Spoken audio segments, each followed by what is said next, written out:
Now, let's give these some letter names.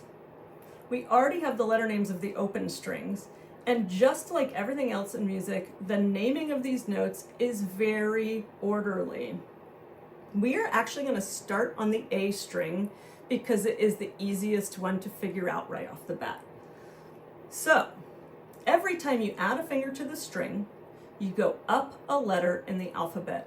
We're not going to do anything with sharps, flats, or anything like that. We're just going to do the plain, natural letter name. That's a technical term. We'll get into it later. So the A, we add one finger. What's the next letter in the alphabet? You have to know. It's a B. So first finger is called B. Well, what does that make second finger? C. What does that make third finger? D. And if you want to play an E, boom, there it is, your open E string ready to go. You can also play a fourth finger on the A string and it sounds just like that, but with a slightly mellower tone. You can talk to your teacher more about that in your lessons. Okay, so we had A, first finger's B, second finger's C, third finger's D. We're on the E string. What comes after E in the alphabet? A, B, C, D, E, F. So first finger is called F, second finger is G, but wait a minute, I bet you know by now because you did either theory book 1 or your teacher told you, we only use A through G in the musical alphabet. So if we need to keep going up, we're going to call third finger A, not H. So A, B, C, D, E, F, G, A, B, C, D, E, F, G. So that must mean that fourth finger is a B. Let's go back to these lower strings now that you get the idea of what we're doing. Let's do the D string next. So if the open D is D, what comes after D in the alphabet? E. What comes after E? F.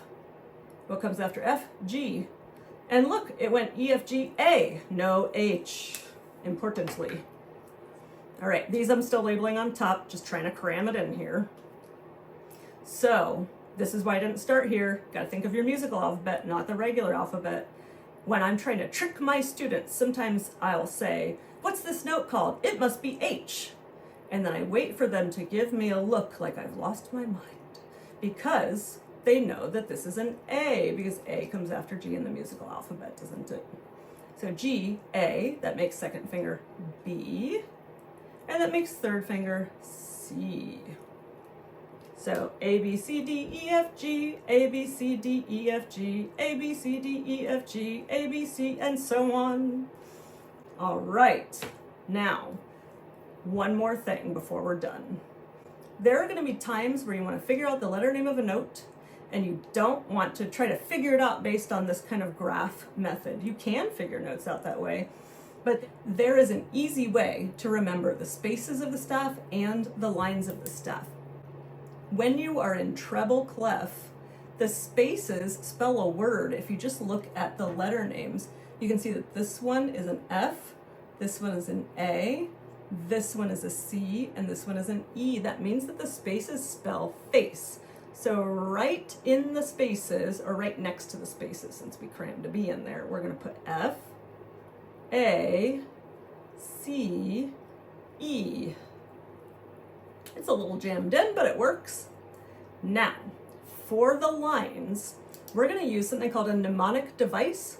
You don't have to remember that word, but for those of you who like to know that kind of thing, when I use the term mnemonic device, I'm talking about using a sentence to remember something that would otherwise seem hard to remember. So, when I was a beginning musician, one of my teachers taught me to remember the lines this way.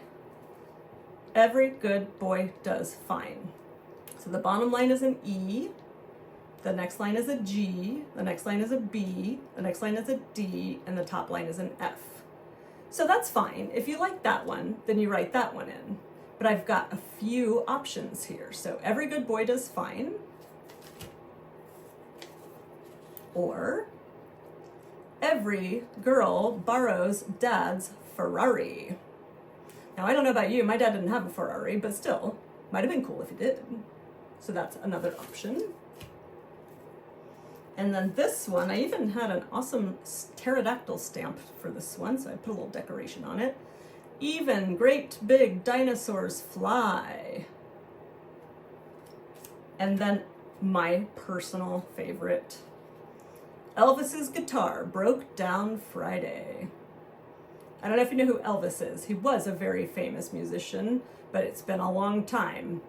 So you can put whichever option you like best. I'll put your options in a still shot at the end of this video so you can copy it down. But for me, I'm going with Elvis's, apostrophe after the S, guitar broke down Friday. So that should mean that your teacher could point to any line on the staff and you'd be able to figure it out. If they point to that middle line, what's that? You would go, that's a B. You would think of your sentence. Or if they point to this space, you would think, oh, it's face, F-A-C, that's a C. And you have a very easy way of figuring it out.